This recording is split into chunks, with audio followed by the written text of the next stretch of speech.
তো এবারের মতো পাহাড়কে টাটা জানিয়ে আজ আমাদের বাড়ি ফেরার পালা। তো বাড়ি ফিরবো বলে সেটাও একটা খুব আনন্দ ছিল, আবার পাহাড়কে ছেড়ে আসতেও মন খারাপ করছিল, কিন্তু ফিরে আসাটা এবারে আমাদের কাছে খুব আনন্দের ছিল। কারণ আমরা ফার্স্ট টাইম বন্দে ভারতের ফার্স্ট ক্লাসে জার্নি করছিলাম। তো ফার্স্ট ক্লাসে কী কী খাবার দেওয়া হয় সেটাই আজকে তোমাদের সাথে শেয়ার করব। তো আমাদের ট্রেনটা ছিল প্রায় 3টের কাছাকাছি সময়। তো এনজেপি থেকে হাওড়া যে ট্রেন সেটা, তো উঠে সেই সময় লাঞ্চের টাইমটা ছিল না, লাঞ্চ দেয়নি আমাদেরকে। দেখো এখানে বিভিন্ন ধরনের স্ন্যাক্স আইটেম দেওয়া হয়েছিল।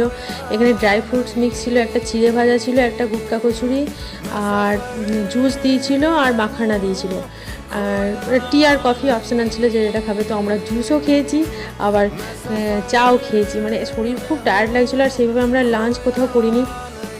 কারণ বন্দে ভারত তোমরা সবাই জানো যে খুব কম টাইমের জন্য দাঁড়ায়, তারপরেই মানে ছেড়ে দেয়। তো সেই জন্য লেট করার কোনো ছিল না, আমরা অনেকটা বিফোর টাইমেই পৌঁছে গেছিলাম। তো স্টেশনে পৌঁছে যেটুকু আর কি খাওয়া যায়, একটা স্যান্ডউইচ নিয়েছিলাম ব্যাস।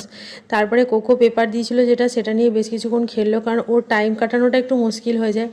তো বারবার এরকম ফ্রিকোয়েন্টলি খাবার আসতে থাকছিলো। মাঝখানে দেখো স্যুপ দিয়েছিল, যে এইটা এর আগে আমরা বন্দে ভারতে দেখিনি। তবে এবারের একটা বিশেষ ভালো ছিল, সেটা হচ্ছে দেখো এই যে বোলটা ইউজ করেছিল এটা সেরামিকের ছিল। মানে না, মানে এইগুলোই ফার্স্ট ক্লাসের সঙ্গে এমনি জেনারেল ক্লাসের ডিফারেন্স থাকে। আর ব্রেড স্টিক দিয়েছিল, আর কোকো নিজে স্যুপ নিজে তৈরি করে খেতে পারছিলো, এটা কোকোর কাছে খুব আনন্দের। মানে এই করে কিছুটা আর কি টাইম স্পেন্ড করা। এইটা স্টার্টার হিসেবে ছিল। এরপর আমাদের ডিনার আমরা ইনক্লুড করেছিলাম। তো ডিনার এসেছিলো, ডিনারে দেখো ছিল ভাত ছিল, রুটি ছিল, আমি চিকেন নিয়েছিলাম, আর একটা ভাজা ছিল, আর দই দিয়েছিল সাথে, আর কোকো খেয়েছিল পনির। খাবারের টেস্ট ভালো ছিল। আইআরসিটিসির যে মানে খাবারের যে মান ছিল সে তুলনায় অনেকটাই ভালো। তবে হ্যাঁ দেখো, খুব বেশি এক্সপেকটেশন যদি তুমি রাখো তাহলে আবার তুমি একটু নিরাশ হবে। এখানে ডালও ছিল আর মিক্সড পিকেলও ছিল। তো সব মিলিয়ে মিশিয়ে আমাদের ভালোই খাবার হয়েছিল। আর খাবার থেকেও বেশি শরীর খুব টায়ার্ড ছিলাম।